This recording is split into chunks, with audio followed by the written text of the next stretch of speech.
Do you think dating is the only way to find your person? No, I got some stories. Hi, I'm Yui Shu. And I'm Julie Kraftchick. We're active daters turned dating sociologists. Here to dive into everything modern dating and relationships. Welcome to the Dateable Podcast. Before we get into this episode, a quick word from our sponsors that make it possible. Is anyone else struggling with what to wear these days? I feel like styles change faster than dating trends, and I certainly don't want to be buying new clothes all the time just to keep up. So enter Armoire. Armoire allows you to rent high-quality designer clothing for every occasion. And when I signed up, I took a style quiz, and based on my preferences, they offer suggestions that would best match my lifestyle. The more I rent, the more on point the suggestions get. I recently rented this gorgeous Tanya Taylor silk dress for date night and got so many compliments. I wouldn't normally have chosen this style, but with Armoire, you can take chances because if you don't like it, you just swap it out. Right now, our listeners can give Armoire a try and get up to 50% off their first month. That's up to $125 off. Just visit armoire.style/dateable. That is armoire.style, spelled ARMOIRE.style/DATEABLE to get up to 50% off your first month and never worry about what to wear again. Try Armoire today. And if you forget the link, just head to our Instagram and find it under special offers. Did you know that an estimated 5 billion plastic hand soap and cleaning bottles are thrown away each year? That is such a lose-lose situation for you and the planet. Blueland is on a mission to eliminate single-use plastic by reinventing cleaning essentials to be better for you and the planet with the same powerful clean you're used to. They offer refillable cleaning products with a beautiful, cohesive design that looks great on your counters. You'll never have to grab bulky cleaning supplies on your grocery run again. I seriously love all the products from the cleaning sprays to hand soap, toilet bowl cleaner, and laundry tablets. The other day, my cleaner Lou, shout out as I know he listens, even commented on how good these products work. So professional house cleaner approved too. Blueland has a special offer for listeners. Right now, get 15% off your first order by going to blueland.com/dateable. You don't want to miss this. blueland.com/dateable for 15% off. That's blueland.com/dateable to get 15% off. Hello, friends. Welcome back to Dateable. It's not just any Dateable episode. This is the season finale for season 18. We're going to be all grown up next season. We're already grown up, but we're going to be ultra grown up. 19. Do you have any new privileges as a 19-year-old? It's like 18, yeah, you can vote. And then 19, what? Nothing. Nothing. You're just not 18 anymore. You've passed that hump. That's it. You're just trying to get to 21? Yes. All right, we are on our way to 21. 21's going to be a blowout. If we thought 500 episodes was a blowout, wait till we're on season 21. Yeah, we're going to get so shit-faced. Get crunk. Yeah. Is that still a word? I don't know. I don't know, Julie. We got to ask our Gen Zer audience. Oh my God. I don't know what's cool anymore. Please don't make fun of us. Yeah. I just know everything that comes out of my mouth is probably not cool, so I'm not even going to ask. I'm just going to be like, yeah, what I said was not cool. Well, you all can translate it for yourselves. So, little tangent, but what's your take on fire? I feel like now I only hear old people say it, and it sounds so weird. Did that pass so fast? It does. Now you just have like the remainder of people using it that probably should never be using it. Yeah. Whenever you have people in my age range using it, it's probably no longer cool. You know, it's like if it's like Gen X using fire, you're like, okay, all right, Wait, we're done. You're not Gen X, you're millennial. I know. I'm on the cusp. I have to keep reminding myself. I'm staying in millennial. Oh, you're definitely millennial. You're well into millennial. I'm like 2 years younger than you. I feel like every time it makes it sound like you're like a decade older than me. I do feel like I am a generation away, okay? But yes, I think people still say fire because Ali Wong said it in her stand-up comedy, in her stand-up special, which doesn't help the cause because she's 42. But she was making fun of a Gen Zer that she was dating. Because they went to a museum and she's like, what do you think of the artwork? And he said, the art's fire. So, okay. All right. So it's her talking about a Gen Zer using fire. So I think it's still okay. This is actually in such relation to what we're talking about because Is I'm going to it? tie it back. I'm going to tie it back. Like, you and I've been thinking about, we're like, dating. Everyone's like, dating is the worst. Dating is so difficult. Dating is so hard, so painful, blah, blah, blah, all of it. And we're like, is it the only way? Like, is there another way to find your person? And why I'm going to relate it back is because I think Gen Z is really having a moment against dating apps. Like, we keep hearing that they're like, I just want to do anything but dating apps. Like, going back to matchmaking and speed dating. Like, it's actually kind of humorous that that's where we're going back, because I feel like we were the generation where like Gen X did that stuff and we're like, oh, that's so lame. Ew, Dating gross. apps are cool. Yeah. It's all cyclical. It's really funny. But yeah, I'm really curious, like, is there another way? Does it have to be this tried and true dating method? There's gotta be other ways, right? There's many ways that people can meet. And once you listen to this episode, you'll walk away with maybe some other ideas. You'll be inspired with some other ways that are outside of dating, or you might be inspired with new ways of how you approach traditional dating. Yes, we want to think outside the box of all the ways that are possible and not feel like we have to confine to being those date selves or doing dating the way that we've been told we're supposed to date. And I guess we can start this by defining what we mean by traditional dating. Yeah. And then we can go into what are other ways outside of traditional dating. In my mind, traditional dating is you meet for the purpose of dating and you go on a series of official dates. You call them dates. And then at some point, the dates turn into a relationship or you just decide you don't want to do that anymore. But it is very much intentional that these are dates. I agree. And then there's this, it's almost like this tracking of date number 1, this happens. Yes. Date number 2. By the 5th date, we'll DTR. It's very methodical. Yes. And it's very anti how we do relationships with anyone else in life. We've talked about this before on episodes. It's just so counter to how you have friendships. And like, you're not sitting there being like, this is our 4th hang. And are we going to like define the relationship and be BFFs? Like, that doesn't happen. But in dating, that's what it is. We're saying for this definition, it doesn't need to be app dating. Right. It could be I meet in real life, but we still go on dates. Right. App is just a vehicle. But for the record, Julie and I did do like 3 hangs before we decided we could hang one-on-one. We did? We did group hangs. It wasn't conscious, we did though. I think that's like the organic again, though, right? It just kind of happened. But I kept track, okay? Oh, my God. I was like, it's like, by the 3rd hang, we got to do something one-on-one. Are we going to be BFFs or not? Yeah. Are we going to do this podcast or not?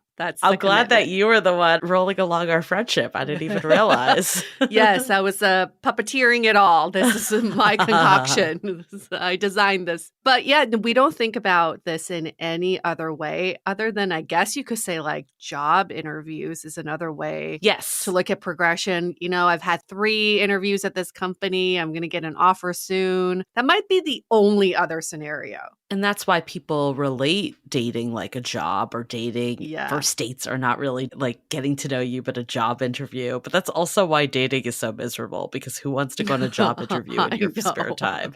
I know. You're just trying to rest. It also like takes the magic out, right? Like if you're like sitting there, that's where like the dreaded date interview comes in, where you have like a list of questions you're trying to knock off. Like, you're missing the magic of just like being in the moment and meeting someone that you're really interested in and seeing where things go when it's so calculated. So I think that's probably like the case against not doing the standard dating. But I think the part that I would say maybe is the reason why I think people do go to more traditional dating is because if it's so like loosey-goosey and no one has any intention, you never know what's going on. Like, I remember like back in the day, like I would just like, go out to bars and meet people randomly, and then nothing ever happened. Like, it just fizzled. Or you do a hang. Yeah. And you don't know what kind of hang it is. Is it a friendly hang? Is it a we're exploring something romantic hang? And then things get really confusing. So I do appreciate when people intentionally label something as a date. Yeah. That is nice, because at least you know what you're getting yourself into. So I guess from this, like, do you think it's possible then? Like, is dating the only way to find your person, or are there other ways? I think there are just so many other ways if we can be in the right mindset for those other ways. I only say this because I've met quite a few of my boyfriends in a non-traditional dating sense, I guess.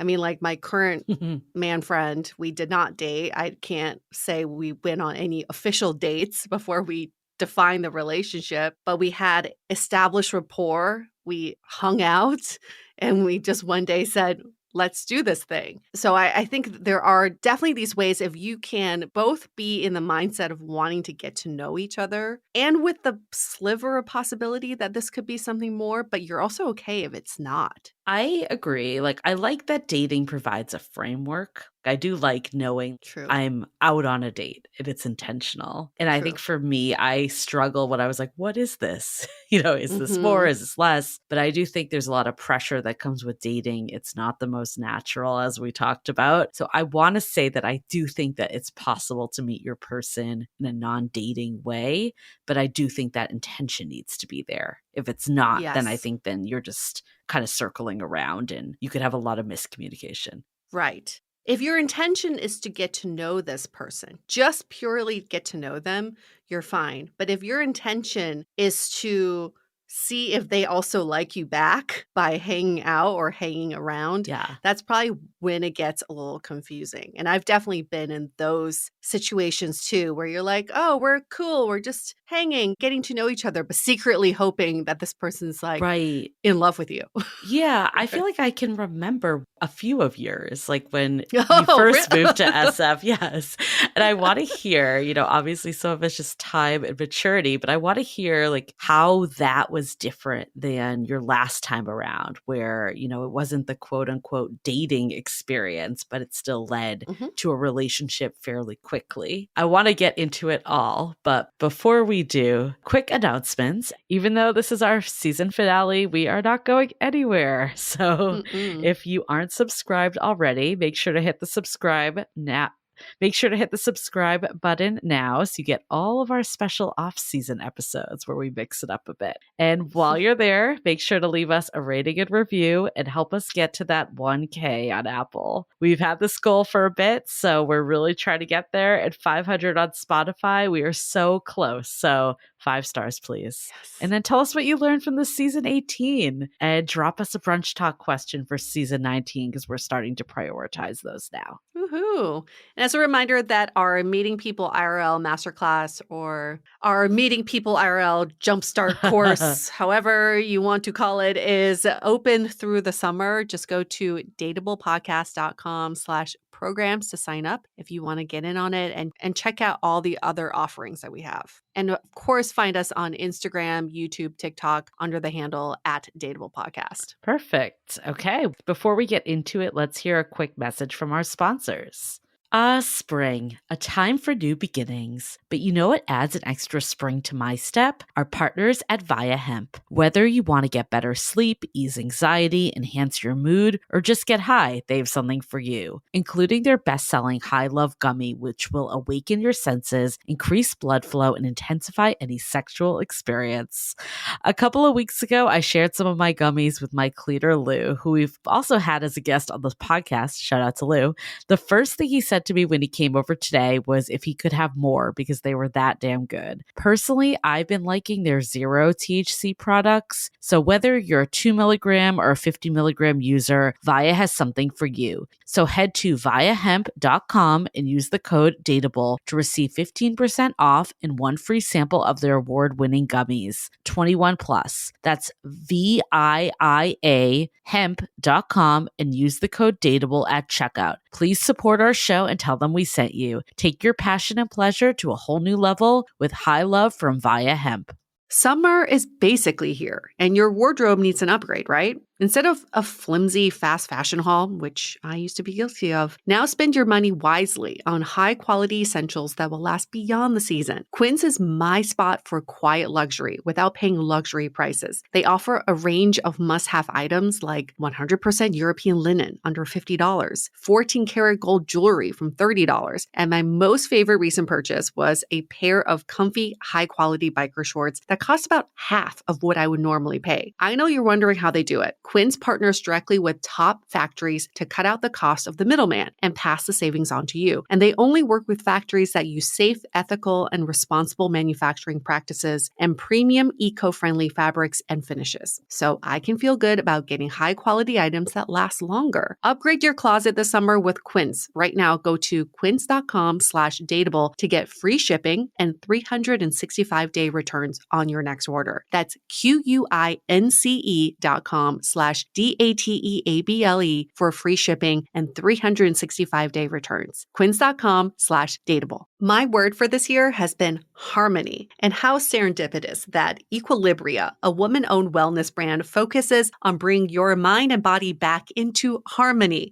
Equilibria offers science-backed products that have helped over 200,000 women feel better. My go-to product is a daily Nutri-Greens, which contains an immune antioxidant and detox blend, along with prebiotics, probiotics, and over 35 fruits and veggies. They support digestion, boost the immune system, boost mood and energy levels, and helps detoxify the body. Admittedly, I'm not the best at reaching my recommended quota of veggies every day, but the daily Nutri-Greens makes it so much easier to reach that goal. Plus, it tastes great, and I feel an immediate energy boost after. This is my travel hack of the year, which is taking daily Nutri-Greens on the road with me so I can get my daily dose of greens even if I'm not home. Now, for our Dateable listeners only, head to myeq.com and use the code DATEABLE for 15% off Equilibria's daily Nutri-Greens and much more. That's myeq.com and use the code DATEABLE at checkout for 15% off site-wide today. So thinking back to that instance where you had that guy that you were like practically living together for like a week and it was like really intense. Yes. Do you know what I'm talking about? You know what I'm talking about.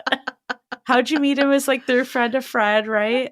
Uh-huh. And it blew up. This is the guy you wrote the poem for.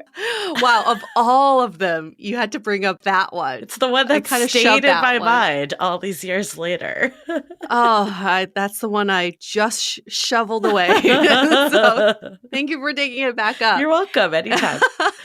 Okay. I think that one could have gone either way. And obviously it went the wrong way, but it could have gone the right way because, again, we had been in the same friend circle for a long time, for probably like 2 years by then. And just one day, I remember it was a 4th of July party. He was there. I showed up at just like any other time, but somehow the stars aligned for us at this 4th of July party. And we made eye contact. And he messaged me later, was like, how come you and I have never tried a date? Okay. So it kind of planted the seed. And so from that day on, he basically moved in. We basically jumped into a relationship. And we even said from the beginning, this is either going to go really terribly, where we're never going to talk to each other again, or we're going to end up marrying each other, like one or the other, because it just felt so strong. And I should have listened to my intuition a little bit, but at the same time, it's kind of fun to get yourself into situations like that. Like, who the fuck cares? Let's just see what happens. But a week later, after a week of playing house and living with me, he like basically ghosted me when he went to a company function. And I was doing Molly by myself because I thought he was going to come back and do Molly with me. That's probably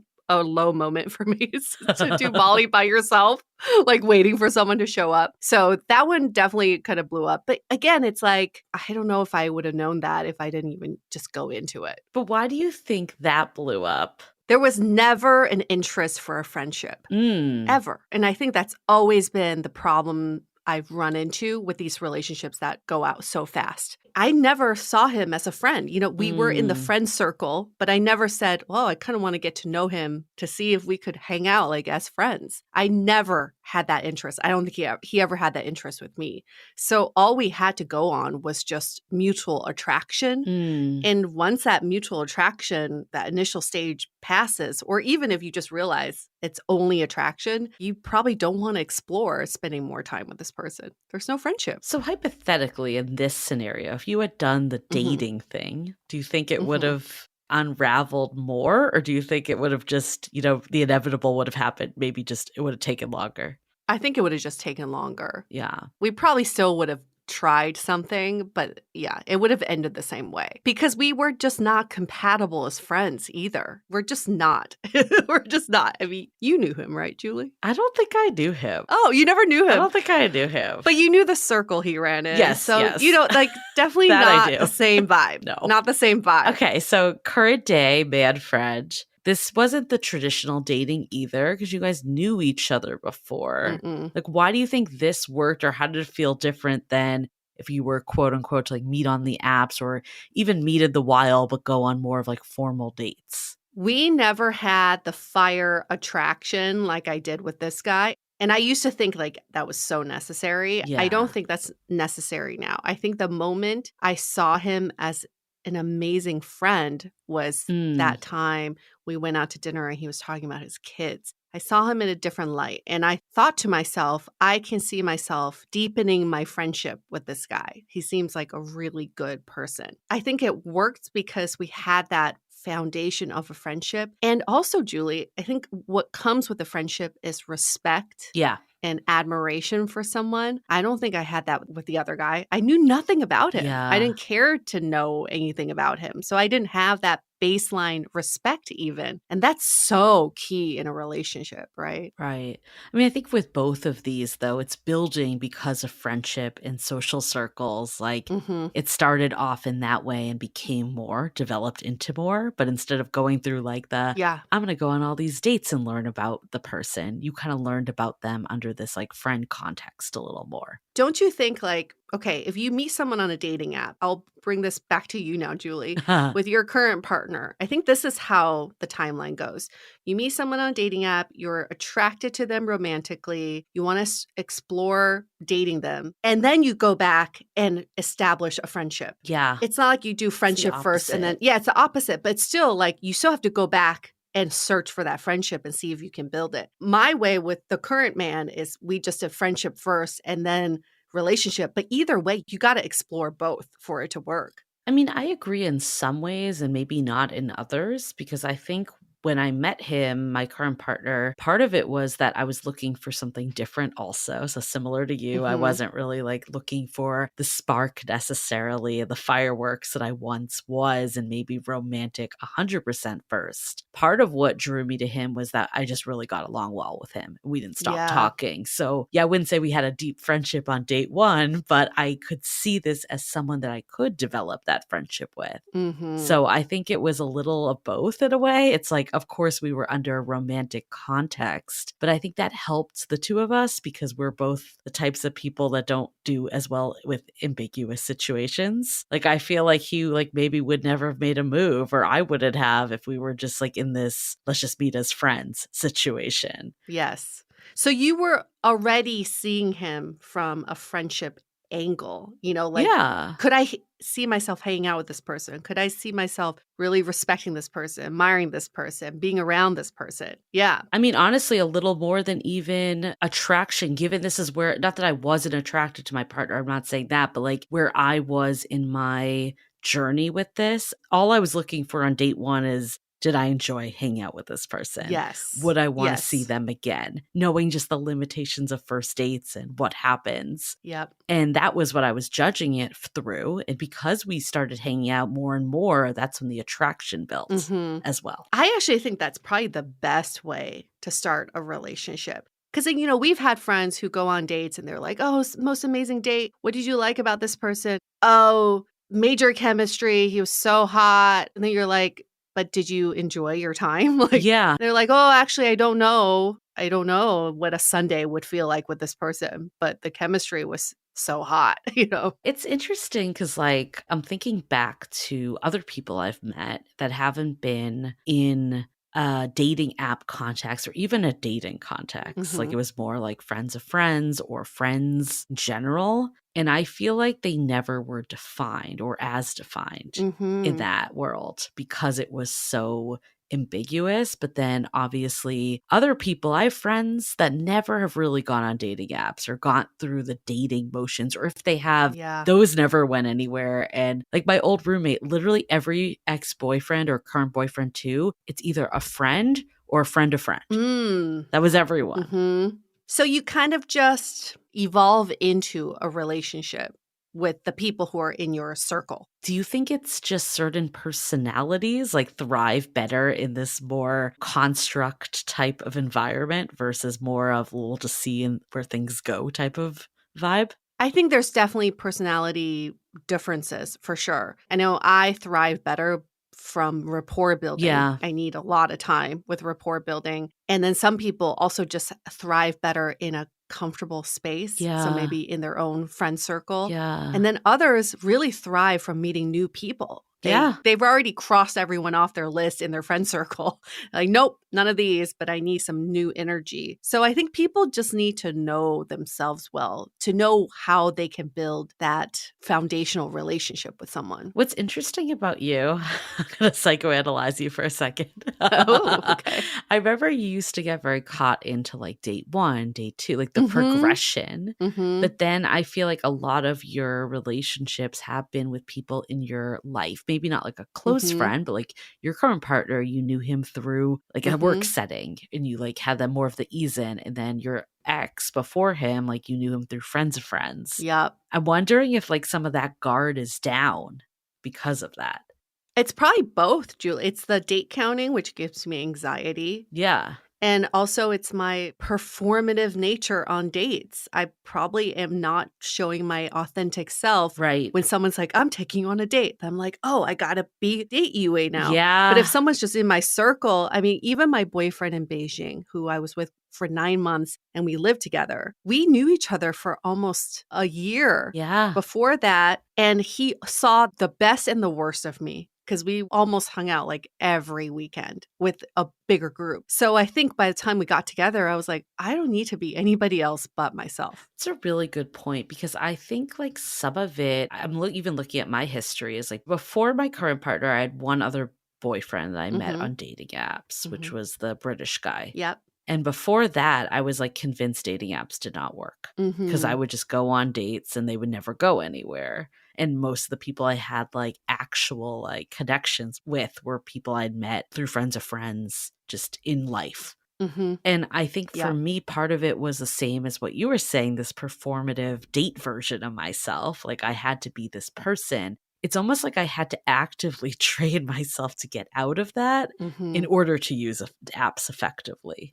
So it's maybe, again, less about the actual mechanism that you're using and more about just how you're showing up. That's true. Yeah. Knowing what brings out anxiety in you. Yeah. I know that going on an official date does bring out anxiety in me because the clock is already ticking by then, you know? Yeah. Or you have to recognize, like I remember with my current partner where I was in my life. Like I remember one of my best friends just being like the next day, like, oh, do you think you'll see him again? I was kind of like, if I do, I do. If I don't, I don't. Like I hope to, but if I don't, like life will go on and I'll find someone that's right for me. But it took like getting to that place and recognizing that like you only know so much about someone from an hour of being with them over drinks, right? Right. It's like almost like you have to like consciously be like, this is all that's happening. This is the only information you know. Like you only know a little about them.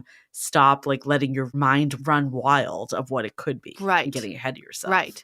But this is why it goes back to our initial conversation of regardless of what route you take, it's all about your intentionality with what you're doing, right? I do think exploring your friend circle, I think, you know, with my current relationship and with my last relationship too, I wasn't exactly intentional about dating. I wasn't like, oh, I'm ready to get back into dating, but I'm open to explore what connections are out there.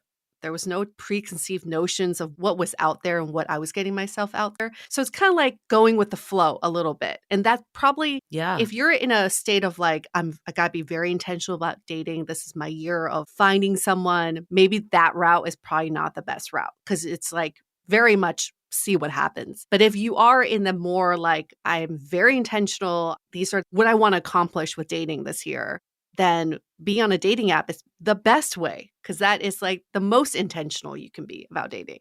But I do think you can overdo it. Like, okay, so I was with 2 friends this weekend. We were hiking. Yes. And it was 6 of us. It's just like flashback to when we were all super single and, you know, being like, are we ever going to meet people? And I'm like, now we're all like with people that are probably going to be like it, right? So Mm-hmm. it's really kind of wonderful to see that. And the other two people, I met my partner on a dating app. The other two of my friends, they were both people that didn't do well on dating apps. Like they Mm-hmm. found it really hard. And like, it's not that they couldn't get dates. Like that wasn't the issue. It was more just, it felt very unnatural to them. And it felt like they were going through the motions and it just felt draining. Mm-hmm. And one of my friends, I've talked about her on the podcast, like she literally met her now husband in Brazil. She was just out and about. She was there for a wedding, but it was an unaffiliated event to the wedding, like locked eyes. And she got COVID and stayed in Brazil longer. And they Yep. started a relationship. And then that led to them doing, I guess, a long distance thing and then deciding to move to Mexico together because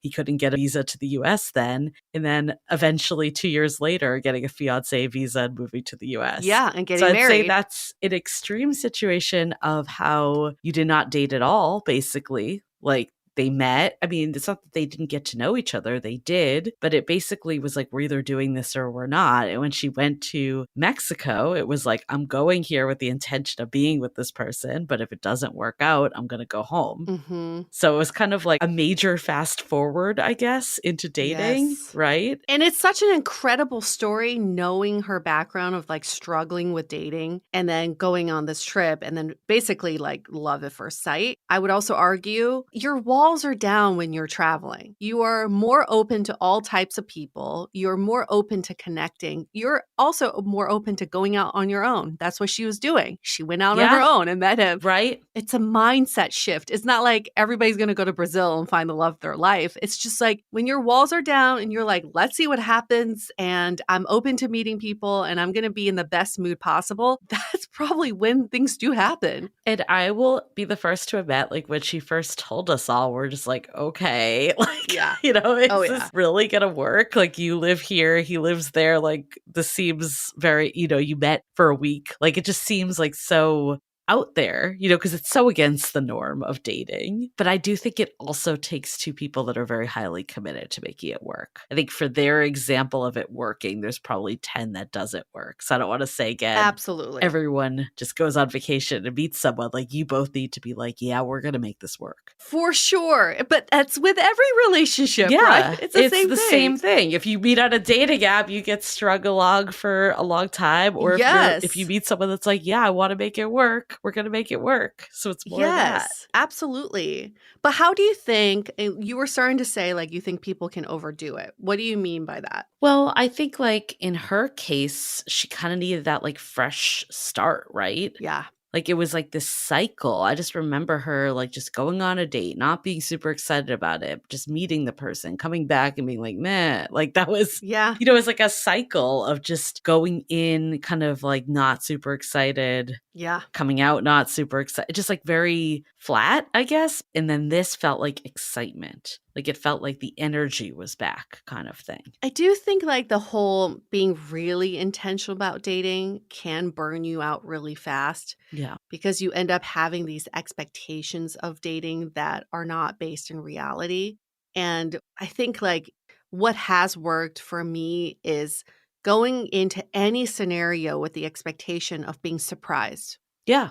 I don't know what that could be. Maybe being surprised by a connection, being surprised by someone who you've known for a while to come forward, to just having the expectation of like no expectations, but you will be surprised either way. Maybe that is the best thing to do, because otherwise, if you are so intentional about dating, you're just setting yourself up for disappointment, I think. Yeah, I mean, I don't know if intentional is the right word, because I think she still was very intentional. Like, I want to meet someone. Like, that's what I want ultimately. It's more of maybe like feeling like you have to do it the way, like it's like the structure of it, like feeling like confined to like how dating should be. Maybe that's part of it. Is it being so tied to the outcome? I'm in here because I got to meet my person. I find that to be so much pressure on someone.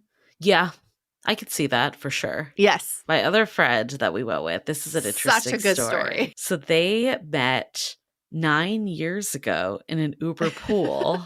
And I then love like that. he got into a relationship, got married, like, had a whole life. And then Sliding doors. years later, just like reached out to her and reconnected. I was just like, that is a serendipitous moment. I think they did like go on dates, but I think it progressed pretty quickly into like a real relationship. Mm-hmm. I think there is something still about these moments, though, that even if you're, I guess, Yes. going on a couple dates, they do seem to feel like you're less like playing the field of like, how many matches can I get? How many dates can I go on? Yeah. It feels like so serendipitous that you're like, I want to give it a chance kind of thing. Yeah. Like it's too good to pass up. Yeah, like you're going to put your emphasis on the person. Of course, if it ends up not Right. being the right person for you, that's a different thing. But like, I even remember like when I met my ex, like I met him through his brother who I was friends with. And it was at this event that I was like co-hosting with his brother. And I didn't go with the intention of meeting anyone. I was like, I know all his friends. They're not people I would ever date. But I wasn't expecting to meet anyone. And like, for whatever reason in my head, I thought his brother was like 10 years younger than me. I thought he was like 20. And I just had no like thought about this. I guess what I'm trying to say is that once we started dating, like we did go on an official first date, but it kind of just like, I wasn't dating other people. He wasn't dating other Right? people. It just kind of, it evolved faster, I guess, in that regard. Yes. And what is it about those fast track dating scenarios that work? Because I felt the same way about my current relationship. As soon as we were like, yeah, let's do this, I wasn't itching to see who else I can get Right. in my roster. I was like, oh, this is it. I want to focus on this person. But the times I have been in dating, especially on the apps, I match with one, I go on that date. I always had to make sure I had other dates or other matches. You know what, though? I didn't for my partner, and he quickly stopped talking to other people too, and that was an app meet. Yeah. So again, maybe it's just the mindset you're in. Maybe. I think, though, there is something about like, oh, we got to give this a chance when there is that moment. Like you see this too all the time, like when friends finally get together, like people that have been friends all this time and something romantic happens. It feels like they don't really go through like the dating process as much. It's like, we're going to try a relationship. If it works, it works. If it doesn't, it doesn't. It's kind of like dive all in. Right. Same with coworkers, right? Right. I feel like you don't really like date as much. It's just like all or nothing more. Thinking back to my New York relationship, the longest relationship, that was a 5-year. So we met on Match. Yeah. We went on, I think, 3 dates, and I was like, this is not going anywhere. So I told him, and we stopped going on dates and just started hanging out. And that's when I fell for him.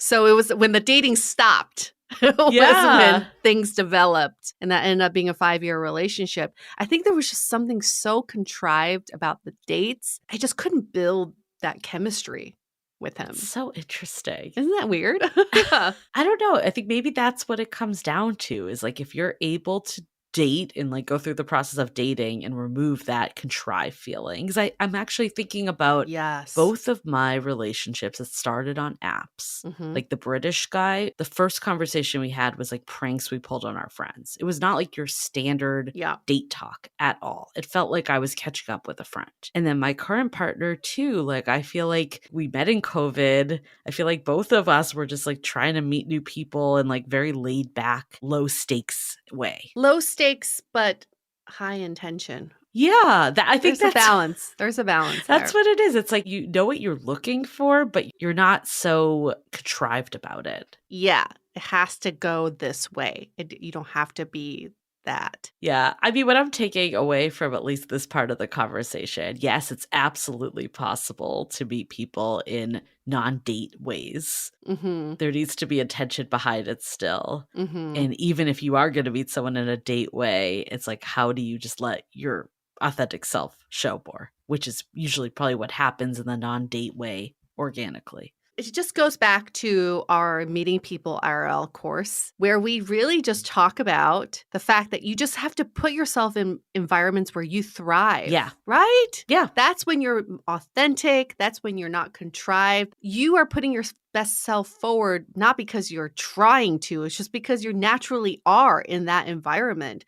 So why would someone not be attracted to that? I'm curious your take on like more far extreme of like arranged marriage and family intros. Oh, okay. But before we do, let's take a quick break to hear from our sponsors. Looking for a side hustle that can have a huge impact? Nucleus Network has been conducting clinical research studies for over 15 years. Right now, Nucleus Network in Minneapolis is looking for healthy people ages 18 to 55 to join their upcoming clinical studies and is offering compensation ranging from $2,000 to $7,000. Get involved today. Check your eligibility now at nucleusnetwork.com. That's nucleusnetwork.com. Complete your staining project with Pittsburgh Paints and Stains, now at Menards. Stain in one coat with Ultra Advanced Semi-Transparent Stain. It's a stain and sealant in one that can be applied to damp wood and on hot, sunny days, allowing you to clean and stain your deck in one day. Save big money on Pittsburgh Paints and Stains and head into Menards to get your staining project started today. Save big money at Menards. I think maybe like the furthest extreme here, because I think even in the examples we've talked about, it's like friendship, social circles, work, professional ties, all that, or if you meet someone through like shared interests, hobbies, I still feel like you have kind of that deciding point, even if you're not like officially in a courtship phase or whatever, like I think you still are like, do I want to be with this person? But what about like family intros or arranged marriage? What's your take on that? Well, I think those two are very different. A family intro is like a suggestion. That's An true. arranged marriage is you're fucking doing doing it. this. Thank you for that distinction. No choice otherwise. I think family intros, depending on your family, trust me, my mom has tried numerous times to introduce me to people and she does not know what I'm looking for, but good for her. I'm glad that she cares so much. But I do find arranged marriages interesting because there is a high success rate with arranged marriages because you go in knowing that you're going to learn to love this person. This is it. Yeah. There is no other option. So why not make the best out of this situation? It is funny because we have heard so many people just be like, can I just get an arranged marriage so I don't have to do this whole dating thing? Yes, exactly. But, we live in a culture where we have an abundance of choice. So for us to go into an arranged marriage, we would just be resentful from day one. Oh, Even yeah. if that person's amazing, it's just because we didn't pick it. We didn't pick this person. So it wouldn't work as well. But my closest to an arranged marriage, which is not even close at all, the New York Post used to do this every month where they would match up two singles in New York to go on a blind date. So I got matched up with this guy, Thatcher, I think was his name. And we went on this date and they followed us around and took pictures and did a post-date interview. But he and I really tried to make it work. Okay. He and I were like, hey, there must be a reason why we got matched up.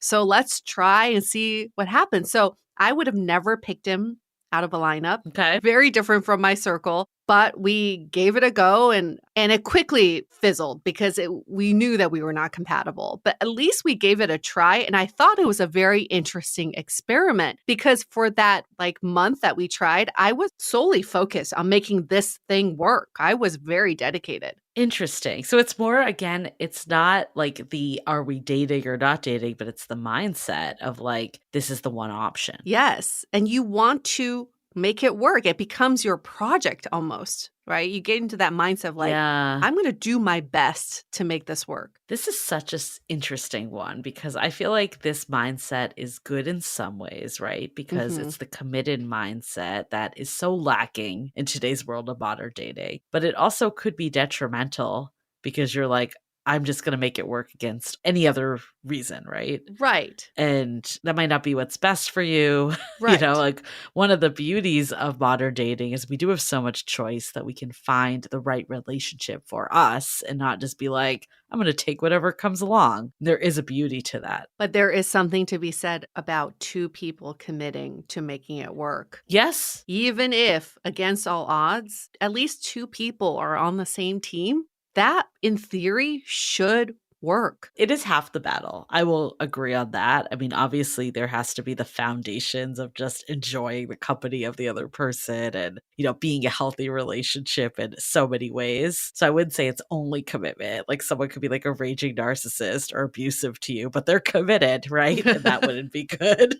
True. Or is it commitment with change? If the two of you don't really have any interests or like you don't really enjoy your time together, what if you commit to making the time more enjoyable with each other? Yeah. In theory, that should work because you're committing to change so that the two of you can be compatible. I mean, I think if the baseline is there of like, this is someone I'm Yeah. attracted to, I enjoy being around, that makes me feel good, that brings out good sides and all that, that's healthy, communicator, all that stuff. Like if the baseline is there, then yeah, commitment is what you need. And that is the exact problem that we're facing, especially in this like more dating world where you're constantly lining your options up and doing the whole thing. Yeah. It's almost like if you are going to do more traditional dating, like you have to fight the urges that come with how dating works. I'm going to ask you a very honest question. And everybody thinks about this, so don't worry. Like, this is not just pointed at Julie, but What are you asking me?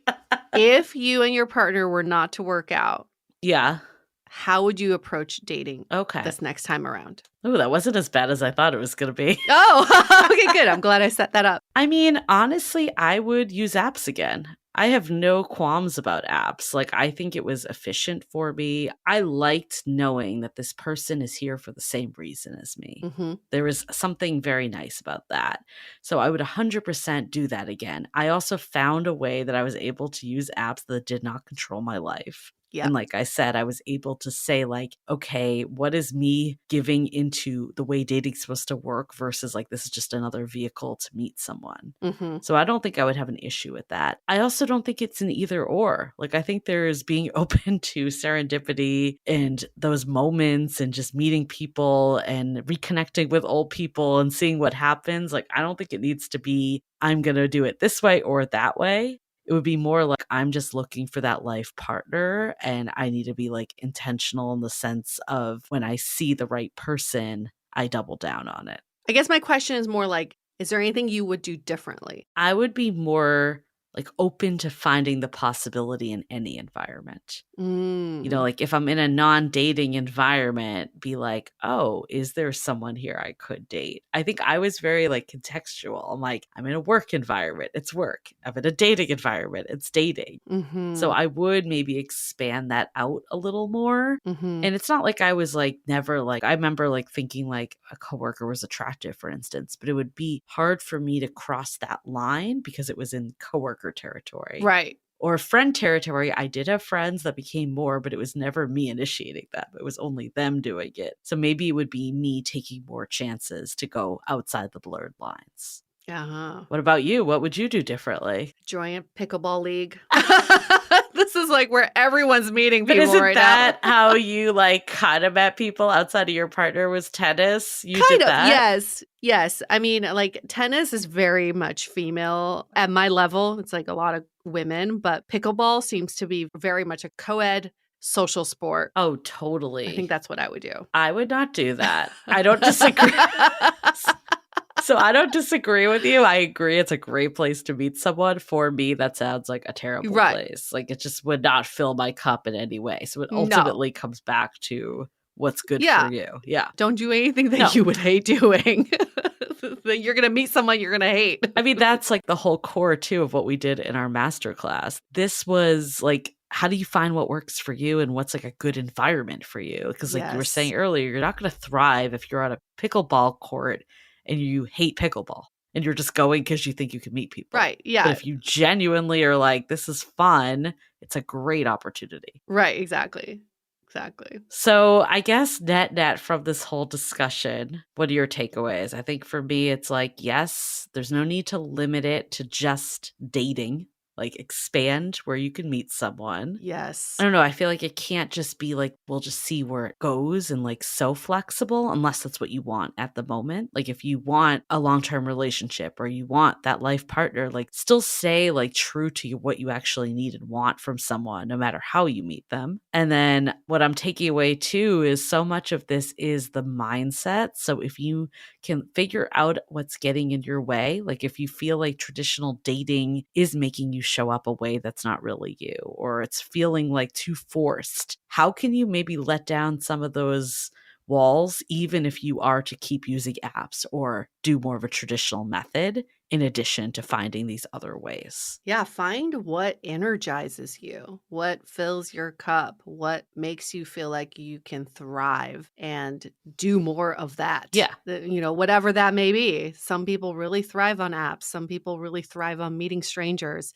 Some people really thrive on going to events. You got to do what's best for you because you know yourself the best. And like you said, Julie, do everything with the same intention. And maybe sometimes the intention is, I want to meet new people, or the intention is, I am looking for a connection. It doesn't have to be as serious as I'm looking for a relationship, or I'm looking for my person. There's many other ways to connect, and you can be intentional about that. And maybe your intention is, I don't know what I'm looking for. I'm intentional about exploring right now. I'm just in a discovery phase. Yeah. I think so many of us don't go through enough of the discovery phase. And that's like the best time. Do pickleball, do painting, do all the weird shit, and then figure out if that fills your cup or not, and see what kind of people you meet. Sometimes you don't know till you just do it. Yeah. I mean, we talked about that discovery phase on the episode we did with Amy Schoenthal about setbacks. You don't have to be going through a setback in order to be going through a discovery phase. Like sometimes you see a shake it up just because you do shake it up. Yes. Shake it up. I also think intentions, like you could have the larger, higher level intention of, I want to meet someone, I want to find my person. And then the lower level intention that's realistic about the scenario. It kind of reminds me of the episode we did with Talia, right, on dating intentionally a few episodes ago, of the only intention of a first date is to meet someone new or have a good drink or enjoy a new place. Like that's okay. It's not like conflicting of the larger intention of maybe, meeting that person. Yes. And your shorter term intentions can be almost challenges for yourself. It could be like, talk to 5 new people. Like, that's my only intention at this event. Right. Or I'm going to step out of my house today. Like that could be an intention in itself. So yeah, like your bigger intention is still there. We're not saying suppress it or to give up on it, but also know that there are steps that need to be taken to get to the larger intention. I also feel like if I was on the first date with my partner, I was in this mindset of, I'm just here to meet someone new, because I had just listened to an episode we did with Jeff Harry about making dating fun again. I always give this credit, but that was the mindset I was in. And on other dates, I was in this mindset of like, is this the person? Yes. And I think that actually served me really well to be in this lower stake mindset. And I don't know if maybe I wouldn't have seen my partner again had I been in this like high stakes one. Oh yeah, definitely. That's like such a more realistic way to approach dating. I think whatever you do, whatever way you go about dating, like make it work for you and don't feel like you have to follow a script. That's the ultimate takeaway of this whole thing.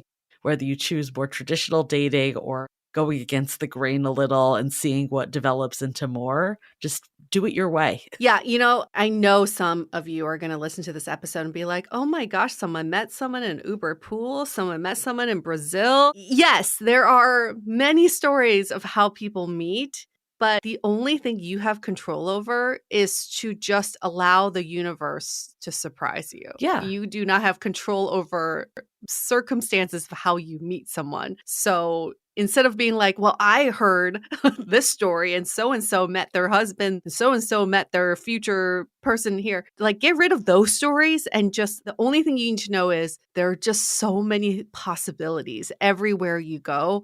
You may meet someone, you may not meet someone, but either way, just allow the universe to surprise you and you will not be disappointed. I agree. And it's like, I don't feel bad because my story wasn't as maybe interesting as theirs. Like I met my partner on an app. It doesn't matter. Ultimately, it's the relationship at the end of the day. But what I do love about their stories, it would inspire me, to your question of like, if you did things differently, it would inspire me to be more open to all opportunities. Yeah. And not so like, it's not in a dating context. It's not on Saturday night, like in the bar, like it can be anywhere. You never know. I feel like season 18 was all about just like, how do we help people, get out there in a way that works for them ultimately. DIY your love life. in a way that serves you. And we hope that this episode brings you hope. But ultimately, I think it's like we're all in this together. We're all trying to figure out what works for us. Be inspired by other people's stories, but don't feel the need to emulate their stories. Yeah. Your story is also inspiring other people too. You're a walking inspiration, right? Before we go, do you think there's any future predictions you have of what's going to happen to dating? I have a really crazy one. Okay, bring it on.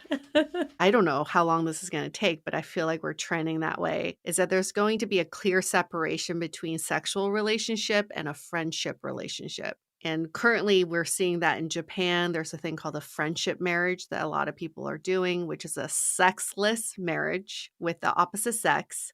You do everything a married couple does except for the sex part, and then you do your sex thing with other people. Like you go get your sex met elsewhere. Interesting. But you establish a friendship marriage here. And I hear this from my friends who have younger children who are also saying, like, their classmates, they don't see sex as part of relationships. They think sex is like an accessory. You like go out and get your sex if you need it.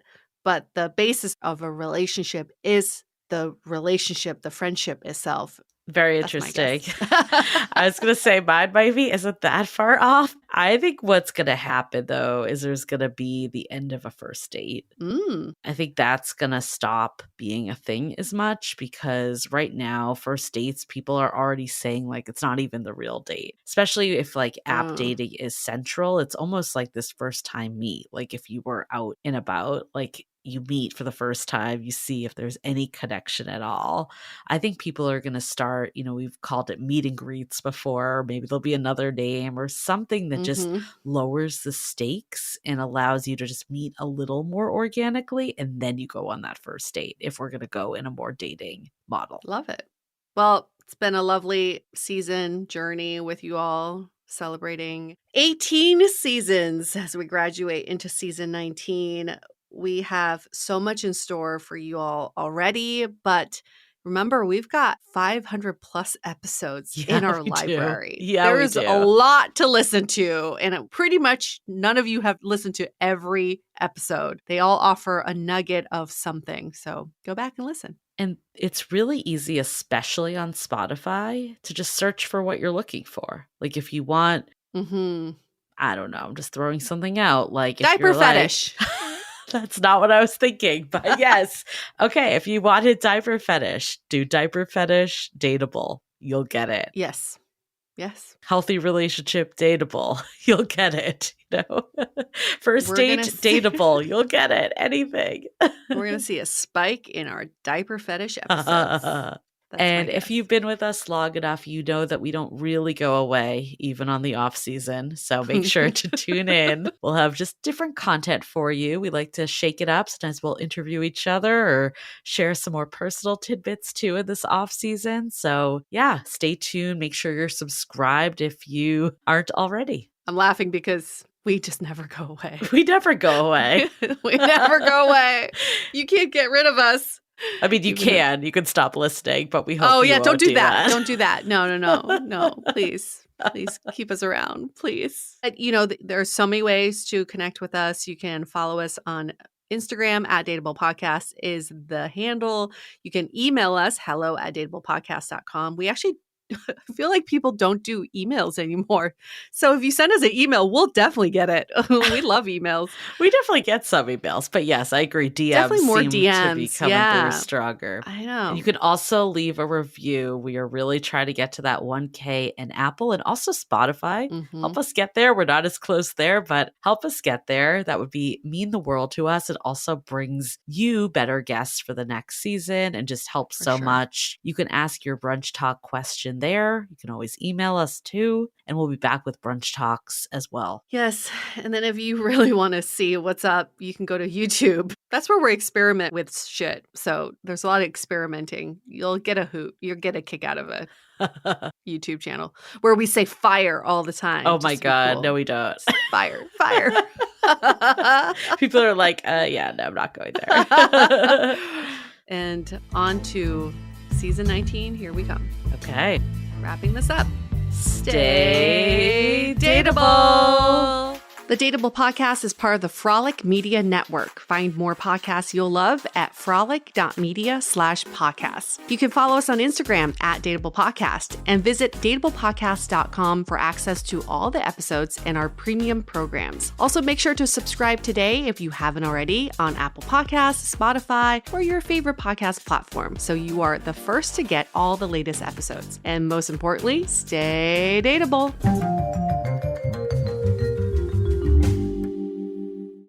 Before you leave this episode, just a reminder to head over to dateablepodcast.com/programs if you want to get in on our Meeting People IRL Masterclass and see what else we have in store. Looking for a side hustle that can have a huge impact? Nucleus Network has been conducting clinical research studies for over 15 years. Right now, Nucleus Network in Minneapolis is looking for healthy people ages 18 to 55 to join their upcoming clinical studies and is offering compensation ranging from $2,000 to $7,000. Get involved today. Check your eligibility now at nucleusnetwork.com. That's nucleusnetwork.com.